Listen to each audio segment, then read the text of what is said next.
Une centaine de personnes ont manifesté mardi à Épernay, Marne, en soutien aux vendangeurs des vignobles de Champagne, appelant à une table ronde sur les conditions de travail et d'hébergement. Elles se sont rassemblées à l'appel de la CGT, devant le syndicat général des vignerons, représentant les exploitants de Champagne.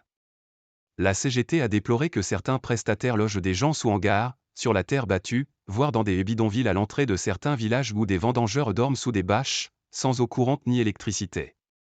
Le syndicat général des vignerons a indiqué de son côté prévoir une concertation à compter de mi-octobre, à laquelle seront associés les syndicats, afin de faire un bilan et décider de toutes les mesures nécessaires pour que de telles dérives ne se reproduisent plus. Nous ne resterons pas les bras croisés, a ajouté l'organisation patronale, proposant de renforcer les dispositifs d'accompagnement et de sécurité pendant les vendanges en Champagne.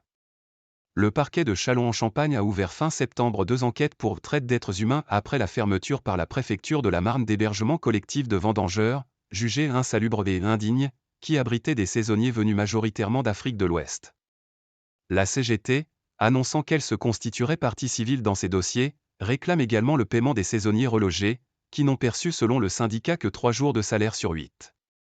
Réclamant un cahier des charges pour mieux encadrer les hébergements et conditions de travail par forte chaleur, la CGT a appelé à responsabiliser les producteurs de champagne sur le choix de leurs prestataires. 4 gérants de 3 sociétés de prestations viticoles avaient été condamnés en septembre 2020 à des peines de 6 mois à 3 ans de prison avec sursis, pour avoir fourni de la main-d'œuvre employée dans des conditions indignes. 4 personnes participant aux vendanges en Champagne sont par ailleurs décédées en septembre, certaines a priori par arrêt cardiaque, des décès survenus dans un contexte de forte chaleur.